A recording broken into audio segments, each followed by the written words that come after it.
Hello there, my name is Mike Talty and I work for Microsoft in the UK. And this is one of a number of short videos on the ActiveTouch site about Silverlight. Silverlight is Microsoft's rich internet application technology. And this is not really an overview video. There is one a bit more like that. If you go to bit.ly/ActiveTouch/SL-intro, then that will give you more of a sort of overview video. Whereas in this video, what I want to do is focus in a little bit on the kinds of applications that you can build with Silverlight. There's sort of three different types of application is kind of how I see it.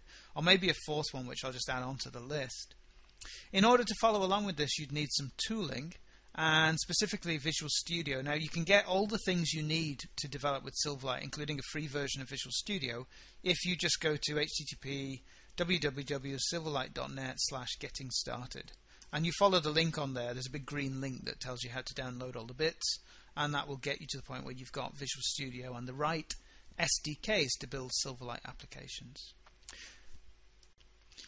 Now, the kinds of applications we can build with Silverlight, most people think of it, of course, as being a browser plugin, and that is what Silverlight is. So we can build browser-based applications, and of course it's worth remembering that those are cross-browser, so we support IE, various different versions of that, Firefox, Safari, and Google Chrome. And these things also work cross-platform on OS X and Windows. And in the browser, your applications are always running in a really tight security sandbox. Everyone's kind of familiar with that from the notion of sort of Ajax applications, JavaScript. There's lots to do with trust or lack of trust based upon what the application code is trying to do. And some of that comes down to the site of origin. So typically, an application that's running in this kind of security sandbox, for instance, has very limited access to the local machine, but can, for instance, go back across the network to its site of origin. That's one of the things that we allow a Silverlight application to do if it's running in the browser.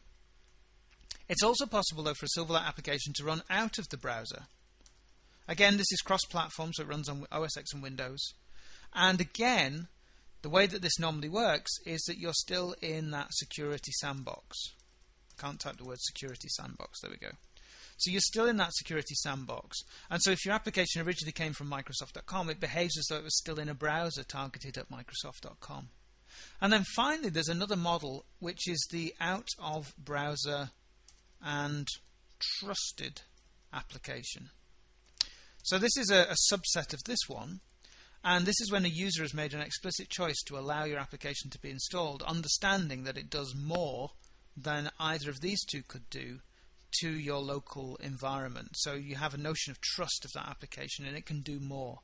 Again, this works cross-platform, so you can do this on OS X and Windows. And then I suppose finally, because I said there were 4 versions, we can also build applications for Windows Phone 7, but I'm not going to talk about those applications in this particular video. So we'll look at these 3 different scenarios. So I'm just going to walk through how we build for these 3 different scenarios, what you have to do to switch on the settings and so on, and a little bit around what that means for the kinds of applications that you're building. So let's just close this down and let's switch over to Visual Studio. Okay, so we're here in Visual Studio, and let's go and make a new Silverlight application. So we'll just do File, New Project, and we'll make a Silverlight application. So we just go to the Silverlight section, Silverlight application's fine. And this makes me 2 things. It makes me a website, and it makes me a Silverlight application that ultimately gets deployed to that website. If you're not familiar with this, I did probably work through this in the introductory video, and I also talked about how these things are packaged in a video about packaging, so those are also on the ActiveTouch site.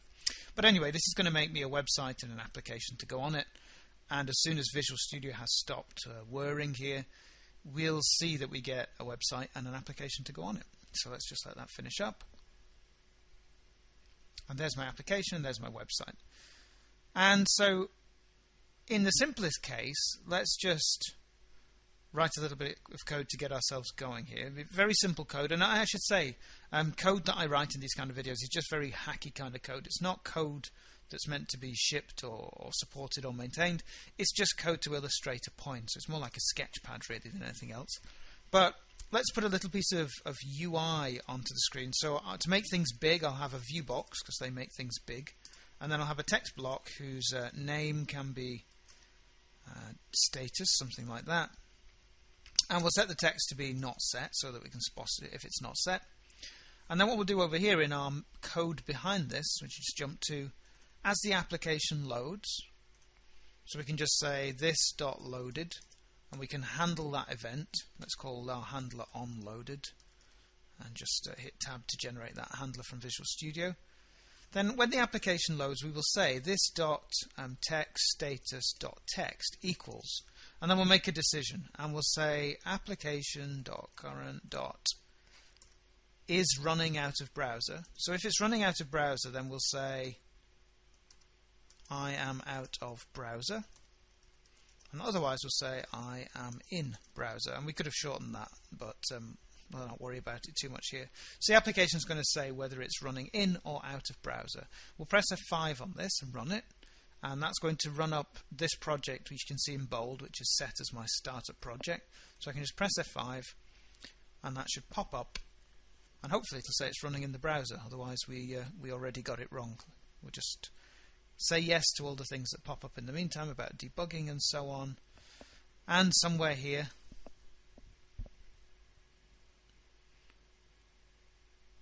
we can see that we're very clearly in the browser. So the application knows it's running in the browser. Now, with this particular application, you notice the right mouse menu offers the standard Silverlight options, and nothing else particularly is going on here. So let's shut this down. And what we can do next is we can go ahead and offer the opportunity to install this application out of browser. And the way we do that is just by going to the properties on the project over here. And there's a little tick box somewhere down towards the bottom that says enable running out of browser. So with that ticked, what that does is it stamps a little setting into the application's metadata such that, and you'll notice here I'm actually going to go back to the website and set it as my startup project again. And that's really because I want to show you the sort of install experience you get from the website. So now the application's in the browser, and when we right mouse onto this, you get an extra option, which is install this onto this computer. And if we go ahead and do that, we get a dialog that says, do you want to install this, and do you want to put shortcuts to it on the start menu in the desktop? By the way, you can put your own icon here and have that displayed if you want to do that.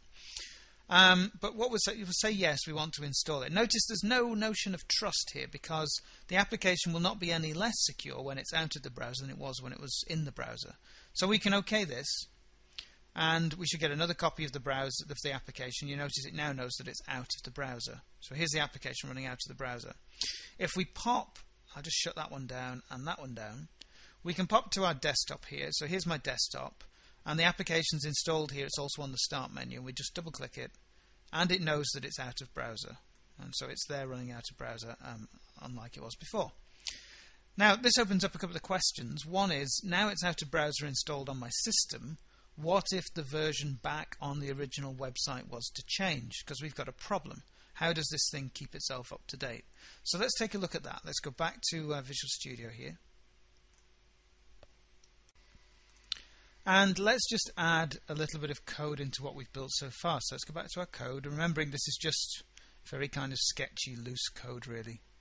We'll say that when the application loads, let's go and check if we're running out of browser. Then we can go and check back to see if the application's been updated. So we'll say application.current.check and download update asynchronously. So check and download update async. And so we can go and run that. And we can also handle the event that happens when that completes. So check and download update completed. And we say plus equals, and we'll hit tab to add a handler. So let's say on update check completed. We'll hit tab on that. And I'm just going to shorten that line of code just so that it fits all on this low-res screen.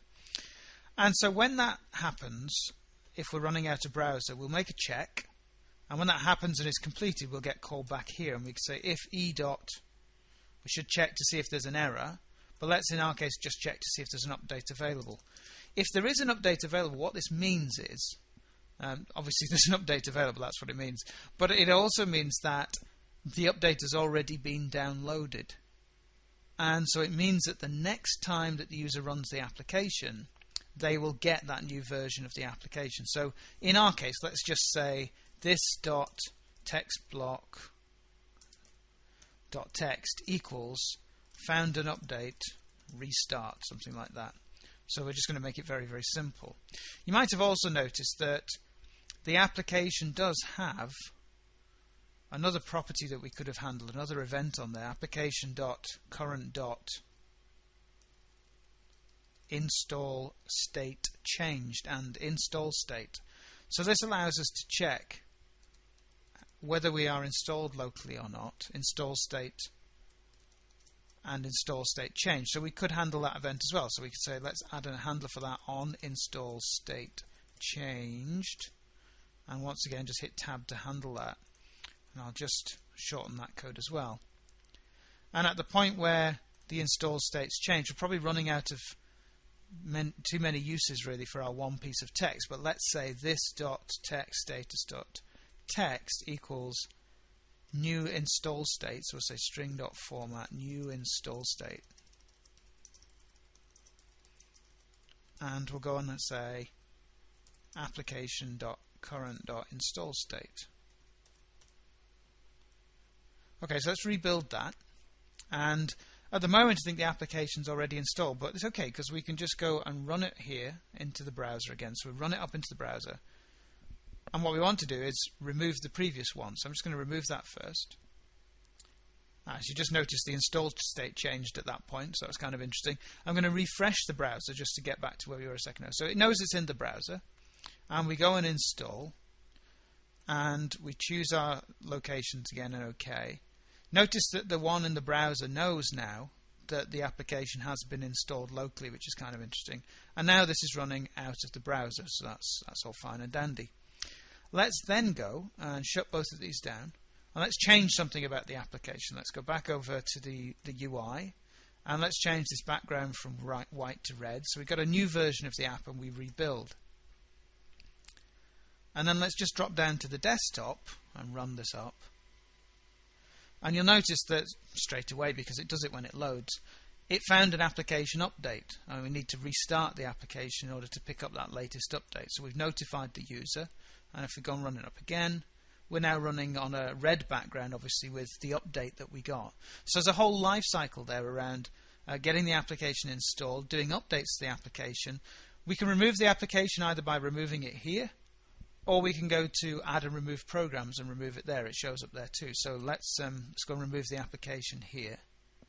And I just want to talk a bit about let's just let it go, the other ways that we can get installation here, because so far we've gone with that standard menu to install the application.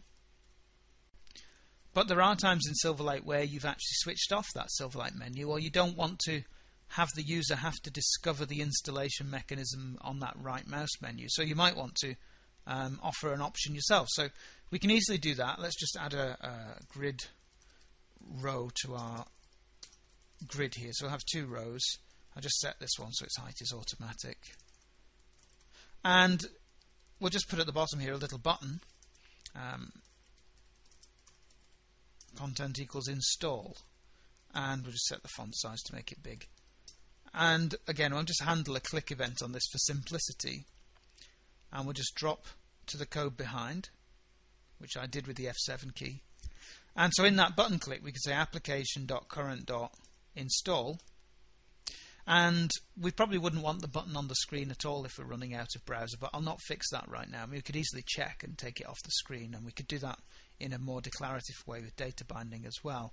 But we can do that, and we can also check to see whether the user does install the application. You can see we return a boolean here. But in our instance, we'll just say if application.current.install state is not installed, then we'll let the user click that button and install. And so now when we run this up in the browser again, the button's taken too much of the screen. Let's just go back and make sure that the button is in grid row 1 and just run that back up. And so the button's down there somewhere at the bottom now. When we click install, we get the installation experience. We're installed. The application knows it's installed. I can remove, goes back. And notice our application didn't get a notification to tell it that it's now uninstalled, but that's not something that we're seeing there. You get that state change on the way in. And so there we are. We kind of got that whole experience of installing, uninstalling, and so on and so forth. Okay, so there's a couple of things that you can do when you're out of browser that you can't do when you're in browser, but they're not radical things, and they're not really any kind of security thing. One is that when you're in browser, of course, there's not really any need for Silverlight to display HTML content because it's surrounded by HTML content if that's what you want to set up on the hosting page. But when you're out of browser, what do you do if you want to display HTML? And if you are out of browser, and only if you're out of browser, you can display HTML using a web browser control. So I switch to the designer for a second and just get rid of the UI that we've got at the moment. Let's just take this. Let's just take this row we've got down at the bottom and just give it a bit more space. And I'll take away the installation button. We don't really care about it too much. And let's just go and drag out onto this a web browser control from the toolbox. And you'll notice that when we take this web browser control, if I can find it, I lost it off my. There he is. Just take him and drag him out here somewhere.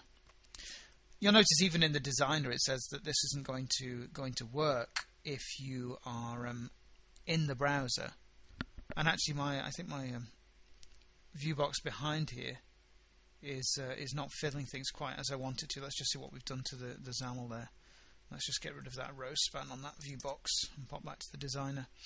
And so you can see that we've got this web browser control, and if we press F5 on this at this point, pop this up into the I've clearly not sized it properly, but you'll see that at the moment this thing says it's not enabled. If we install the application, whichever way we install it, doesn't really matter. You can certainly see that the browser control is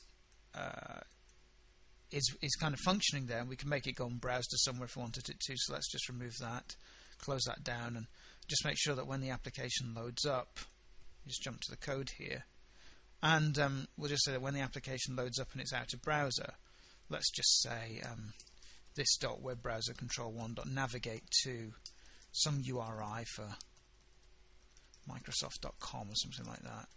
That's an absolute URI.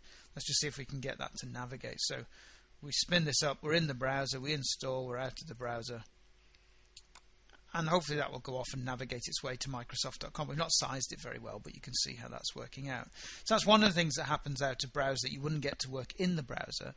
And one of the other things you get is access to an object in the object model called the application window. So if we just shut this down again and remove it.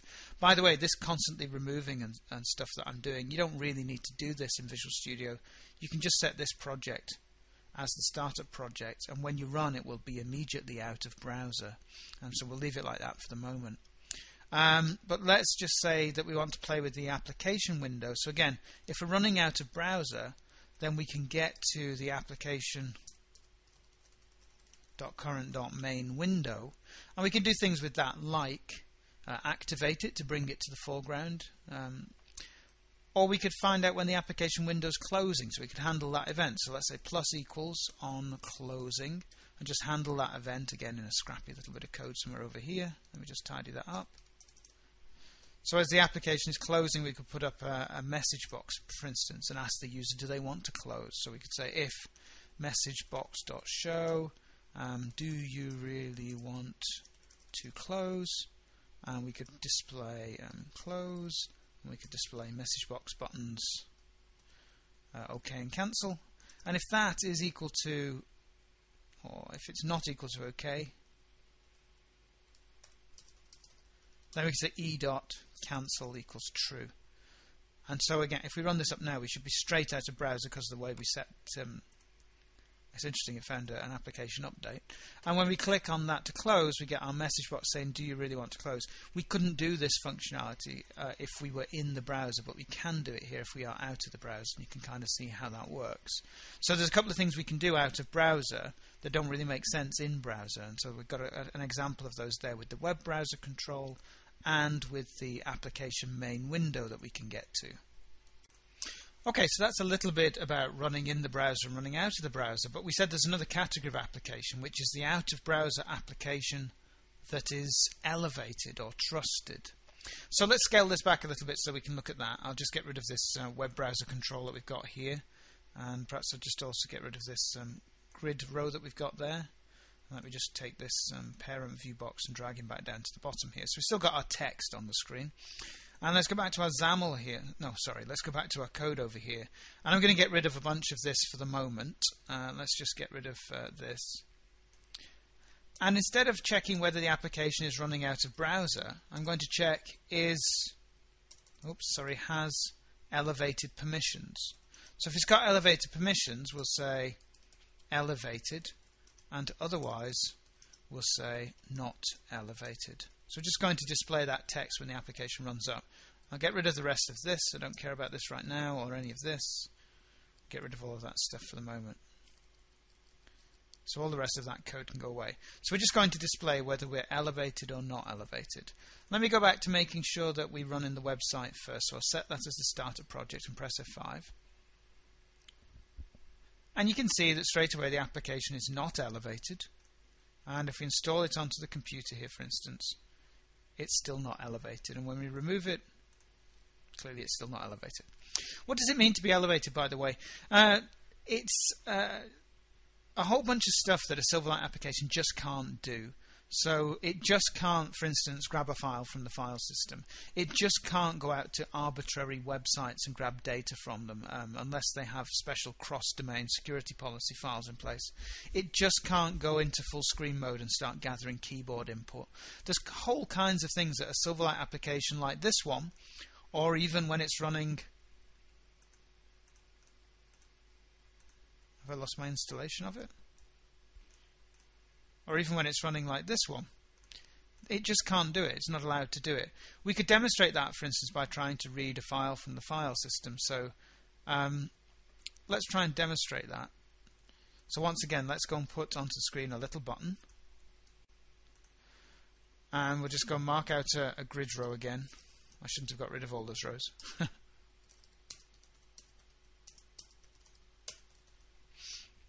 And let's add a button onto here again that says something like content equals read file. So we're going to try and read a file, and we'll say that grid row is 1. And we'll just add a click handler onto that once again. And I'll press F7 to jump to the code. So I want to jump to the code, and let's try and read a file. I'll go and put a file. Let's just go and drop into, on my machine here, I'll drop into my documents folder. And just space that out. And into my documents here, I'm just going to go and create a new file. We'll just make a new text file. We'll call it readme.txt, and we'll say this is some text. So we've got this file in my documents. Let's go and get rid of that. And what we're trying to do from this button click here is try to read that file. So we'll try to say read all the text from, and the path is going to be, or what I want to do is get environment.special folder.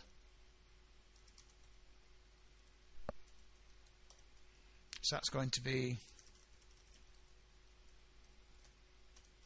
and I want my my documents, but I want to combine that, so let's use path.combine.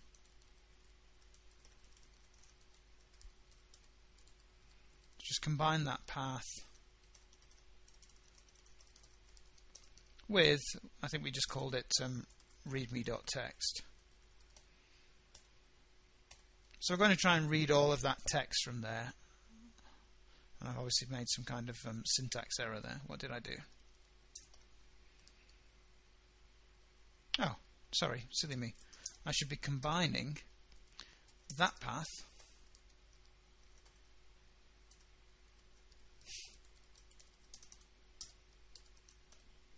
with readme.txt. That might be better.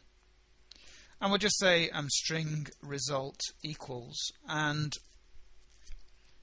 if that works okay, we'll say message box.show result. And we better also say, let's wrap a very over-the-top exception handle around this thing, and we'll just say message box.show error. So we've got our button that tries to read a file, and if we go and run this up in the browser, I'd be expecting to see an error. If we go and run it up out of the browser in the same security context, I'd be expecting to see an error, and let's remove it again. So we can't currently read that file, but we could go elevated. So how do we indicate that we want to be elevated? Well, if we go back to the settings for our project, we just go to the properties here, and on this additional tab here where we've enabled out of browser, we can request and it's actually on a dialog that I'm struggling to get to, elevated trust when running outside of the browser. We can OK that. So we request elevated trust, and now if we run the application, you'll notice that we're not elevated, of course, in the browser, but when we go to install, we get a different dialog. Now this dialog is not actually very attractive. What this dialog is saying is that we don't actually know what the application might do, and we also don't even know where it came from. So generally, I would cancel a dialog like this and not install the application. What that points to is the fact the application hasn't been signed with a certificate to say where it came from. So this is a little bit beyond the scope of this video, but what I'm going to do is just make sure that we do sign that application. So I'm just going to go to my build events here and edit a build command line that will happen after the build, and I'm just going to use our signing tool with a certificate that I made. It's a kind of test certificate. It's not one I bought. Obviously a commercial enterprise would buy a certificate just to sign that file. And so if we rebuild now, what we should see is that, let's just run that back up. Just make sure I can run that up. I seem to have lost my there we go. Sorry, pressing the wrong key. So we can see we're not elevated. Install onto the machine. Notice we're getting a friendlier dialog saying that we do know who published this application. We've got a valid certificate for it. So I'll install it. And notice the application knows it is running elevated. And because it's running elevated, we should be able to go and read that file, and you can see there we are reading that file. So we're running now in a different security context, and in fact, effectively this application has access to the whole system. It's a completely trusted application at this point. I'll try and illustrate that in a second. So once again, there are many things that this application can do that it wouldn't be able to do if it wasn't running elevated, so we gain more capability. And probably the most significant capability is the ability to be able to call into the operating system via COM interoperability. That's probably the most significant feature. We do have capabilities like being able to read and write files. We can read and write them from my documents, my videos, my photos, and my music without prompting the user. Lots of the usual security restrictions around Silverlight applications simply go away when you're running elevated, so you can call out onto the network to any location you like. There's lots of things you can do. You can accept keyboard input in full screen. There's lots of things you could do that you couldn't do if you weren't running elevated. But probably the most significant is the ability to write code that interacts with existing COM components on the machine you're running on Windows only. It's worth saying that the elevated experience runs on OS X and Windows, so that thing we just did where we read a file would work equally well on OS X, on the Macintosh, but the ability to call into COM code is a Windows only feature.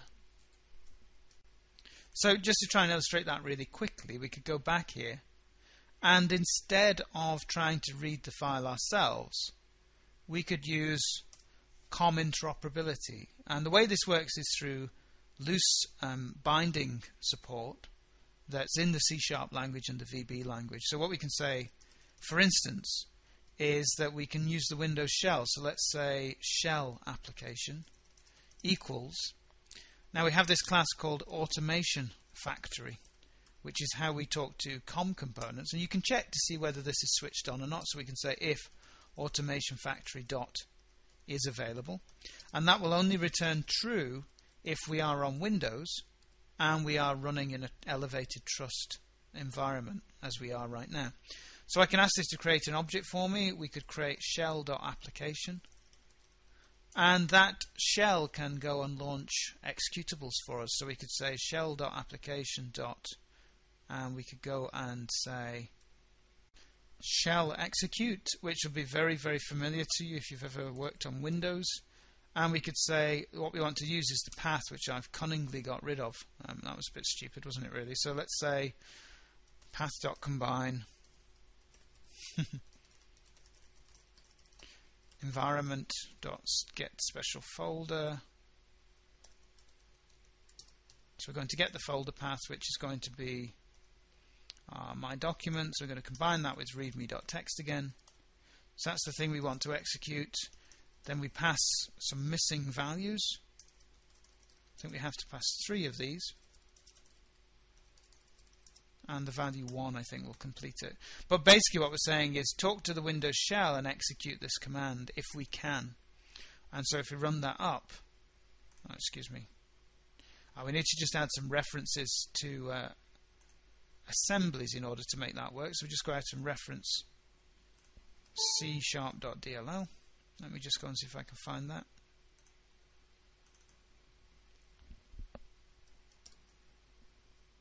Just build that back up. So that's built. Press F5. Of course, we're not elevated at the moment. If we go and install, we are now installed and elevated. And if we read the file, instead of reading it ourselves now, we should be executing that through the Windows shell, which causes Notepad to appear on the screen. And so you can see that we're calling out to Windows at this point, and we've opened up a pipe essentially between the Silverlight application and COM components on Windows that we can program in this particular way. Let's just go and remove that. So essentially what we've looked at here is sort of 3 classes of application and how we can put them together and some of the characteristics of them. We've got the browser-based application, which is just the norm, that's just the standard Silverlight application. We looked at how we could change metadata and build an out-of-browser application. And that was very easy, and it doesn't have any security implications because both of these things are pretty strongly sandboxed. There's lots of things you're restricted from doing inside of those kinds of applications. And then we talked about the elevated out-of-browser application.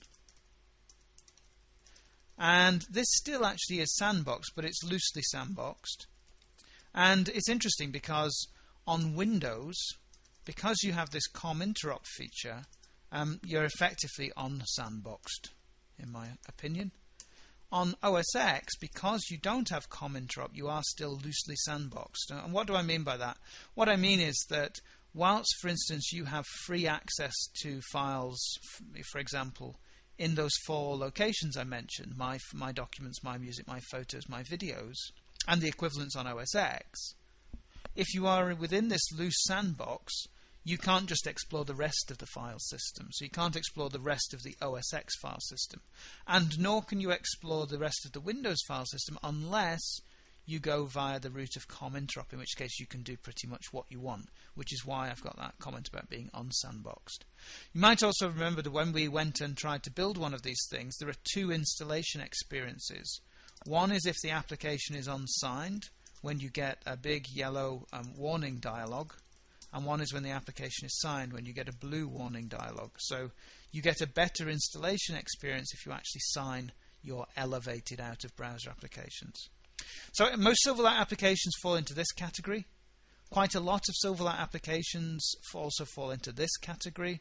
And today fewer Silverlight applications fall into this category, especially ones that you would see obviously on the public internet, because this is a risk. And so it's still useful to be able to do this, and perhaps within things like enterprise applications you might go down this route, but most applications would be here, quite a lot of applications would be here, and some applications would be here, and hopefully you've got a flavour as to how we put those things together and the differences between them and what they can do.